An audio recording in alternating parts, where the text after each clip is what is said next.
नमस्कार, आप देख रहे हैं सुपर प्राइम टाइम। मैं हूं आपके साथ प्रीति रघुनंदन। सुपर प्राइम टाइम में हम आपको दिखाते हैं वर्ल्ड एक्सक्लूसिव ग्राउंड रिपोर्ट और ब्रेकिंग न्यूज। और आज की ब्रेकिंग न्यूज है ब्रिटेन का यूक्रेन में सेना भेजने का ऐलान। ब्रिटिश रक्षा मंत्री का कीव में ऐलान हुआ है। ब्रिटिश सेना ट्रेनिंग के नाम पर यूक्रेन जाएगी और यूक्रेन में पहली बार नेटो देश की सेना उतरेगी। तो ये आज की सबसे बड़ी खबर। और इधर यूक्रेन युद्ध में अगर नेटो की सेना उतरेगी तो पुतिन के सब्र की सीमा टूट जाएगी। पुतिन और उनकी सेना 24 घंटे से बहुत भड़की हुई है। पुतिन के गुस्से की वजह है यूक्रेन का वो हमला जो उसने रूस की धरती पर अमेरिका और ब्रिटेन की मिसाइलों से किया है। लेकिन अब जबकि ब्रिटेन यूक्रेन में ट्रेनिंग के नाम पर अपनी सेना भेजने जा रहा है तो अब यूरोप पर महाविनाश का सबसे बड़ा खतरा मंडराने लगा है। रूसी सेना न सिर्फ यूक्रेन को बल्कि ब्रिटेन की राजधानी लंदन को भी दहलाने का अभियान लॉन्च कर सकती है।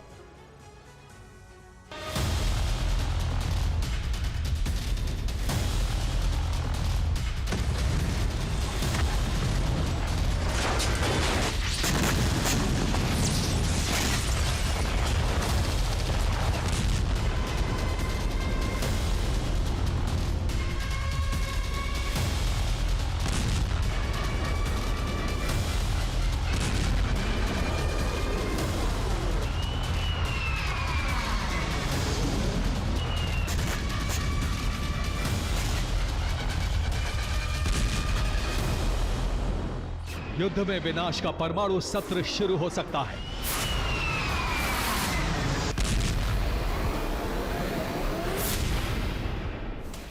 यूरोप में परमाणु हमले का खतरा बहुत बढ़ गया है। पुतिन सेना लंदन समेत कई टारगेट को ध्वस्त कर सकती है।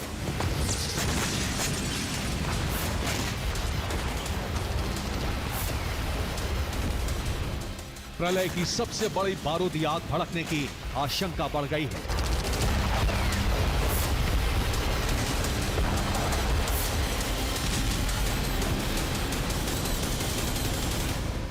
पुतिन और उनकी सेना इतनी क्रोधित है कि वो यूरोप में या तो परमाणु हमला या फिर ऑरेशनिक से विस्फोट कर सकती है।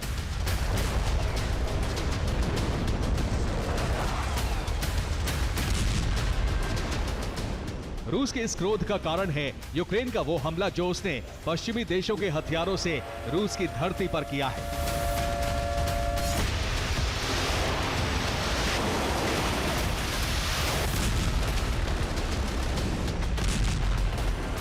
रूस के ऑरेशनिक हमले के बाद भी यूक्रेन नहीं माना। उसने एक बार फिर रूस में विनाश की बड़ी ज्वाला भड़का दी।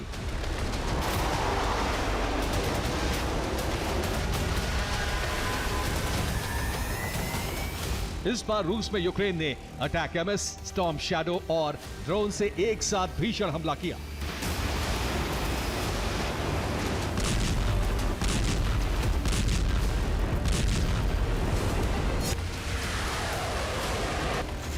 अमेरिकी और ब्रिटिश लॉन्ग रेंज मिसाइलों से रूस में यूक्रेन का ये चौथा और अब तक का सबसे बड़ा हमला है। रिपोर्ट के मुताबिक यूक्रेन के हमले से रूस में इतना बड़ा जलजला अब तक नहीं आया था।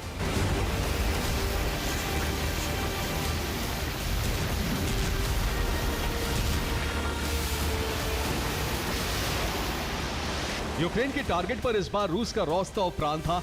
रोस्तोव में यूक्रेन ने 10 अटैक एमएस मिसाइलें, 8 स्टॉर्म शैडो मिसाइलें और 18 ड्रोन फायर किए।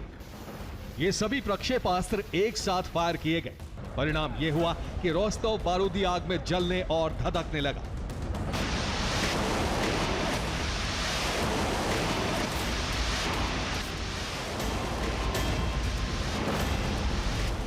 रोस्तोव में विनाश की ये बड़ी आग तब भड़की जब यूक्रेन ने पश्चिमी देशों की लॉन्ग रेंज मिसाइलों से आक्रमण किया।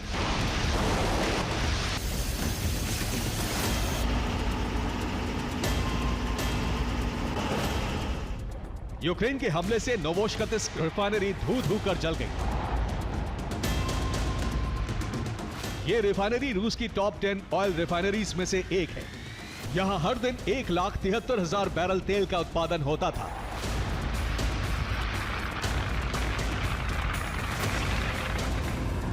लेकिन अब यह रिफाइनरी विनाश की आग में बुरी तरह से जल गई है।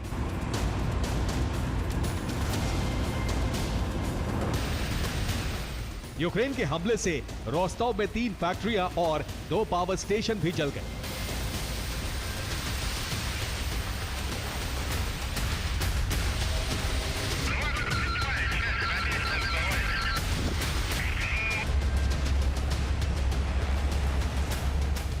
यूक्रेन ने सिर्फ रोस्टोव को ही नहीं दहलाया बल्कि क्रीमिया में भी हवाई हमले किए।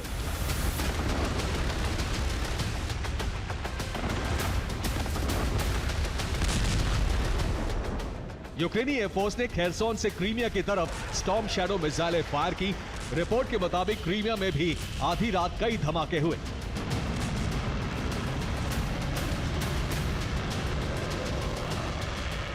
विस्फोट की वजह से 3 जगहों पर आग लग गई।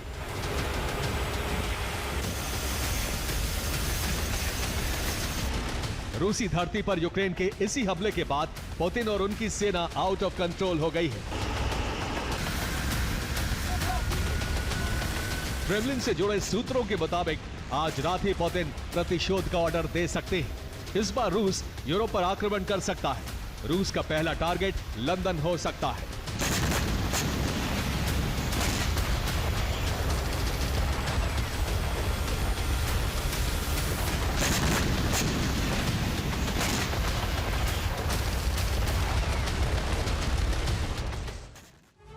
रूस ने बेलारूस के ब्रेस्ट शहर में ऑपरेशनिक मिसाइलों की तैनाती कर दी है।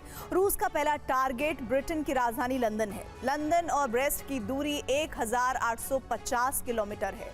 अगर ब्रेस्ट से मिसाइल फायर किया जाएगा तो ये लंदन सिर्फ 8 मिनट और 8 सेकंड में पहुंच जाएगी। पुतिन के टारगेट पर सिर्फ ब्रिटेन ही नहीं बल्कि अमेरिका और उसके सहयोगी देश भी हैं। ब्रेस्ट से यूक्रेन की राजधानी कीव की दूरी 653 किलोमीटर है और ऑपरेशनिक यहां सिर्फ 2 मिनट 7 सेकंड में तबाही मचा देगी। रोमानिया में अमेरिका का जो एयरबेस है वो ब्रेस्ट से 1180 किलोमीटर दूर है। यहां रूस की IRBM मिसाइल सिर्फ 5 मिनट और 5 सेकंड में पहुंच जाएगी। पोलैंड में भी अमेरिका का एयरबेस है। ब्रेस्ट से अमेरिकी एयरबेस 686 किलोमीटर दूर है। इसे ऑपरेशनिक मिसाइल 3 मिनट 2 सेकंड में तबाह करने में सक्षम है। जर्मनी में मौजूद अमेरिका का रमस्टाइन एयरबेस और ब्रेस्ट के बीच 1405 किलोमीटर का फासला है। रूस की घातक मिसाइल रमस्टाइन एयरबेस को 6 मिनट और 1 सेकंड में हिट कर सकती है। अगर रूस बेलारूस के ब्रेस्ट से ऑपरेशनिक मिसाइल फायर करता है तो ये फिनलैंड की राजधानी हेलसिंकी 5 मिनट में पहुंच जाएगी। वहीं ब्रेस्ट से 406 किलोमीटर दूर मौजूद लिथुआनिया की राजधानी विल्नियस को ऑपरेशनिक मिसाइल सिर्फ 1 मिनट 7 सेकंड में ध्वस्त कर सकती है।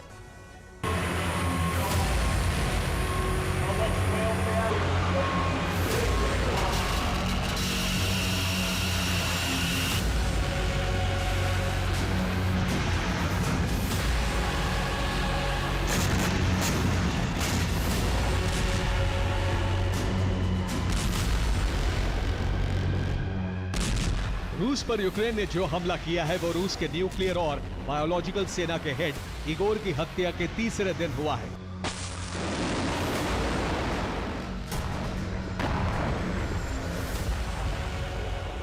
रक्षा जानकारों का मानना है कि इस हमले के बाद अब पुतिन का सब्र जवाब दे चुका है।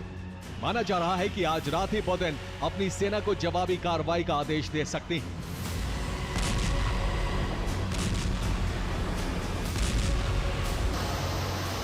इस बार रूस जो हमला करेगा वो पिछले हमले से भी ज्यादा खतरनाक हो सकता है। पिछले हमले में रूस ने ऑपरेशनिक मिसाइल से विस्फोट किया था। इस बार रूसी सेना या तो एक साथ कई ऑपरेशनिक मिसाइलें फायर कर सकती है या फिर यूरोप में एटमी धमाका हो सकता है।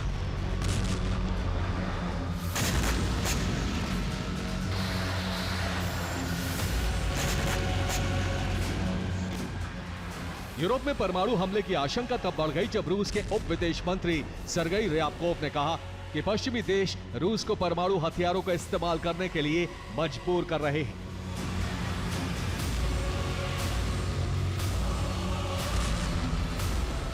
माना जा रहा है कि रूस का पहला टारगेट लंदन और फिर अमेरिका है। इस बात के संकेत तब मिले जब रूस ने ब्रिटेन और अमेरिका की घेराबंदी शुरू कर दी।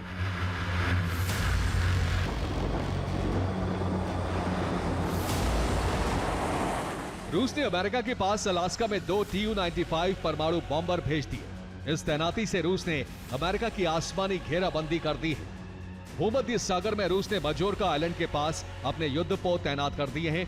ये तैनाती यूरोप और खासकर ब्रिटेन के खिलाफ की गई है।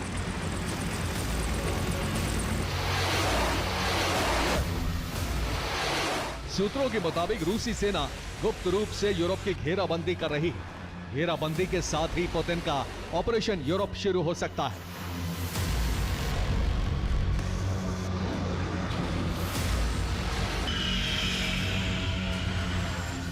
उधर अजरबैजान ने नेटो को सलाह दी है कि वो रूस को ना छेड़े, वरना इसका परिणाम बहुत भयावह होगा। अजरबैजान के राष्ट्रपति इल्हाम अलियेव ने कहा है कि रूस और नेटो के बीच सीधा युद्ध दुनिया के लिए विनाशकारी साबित होगा। इस महायुद्ध की वजह से कोई भी देश सुरक्षित नहीं रह पाएगा।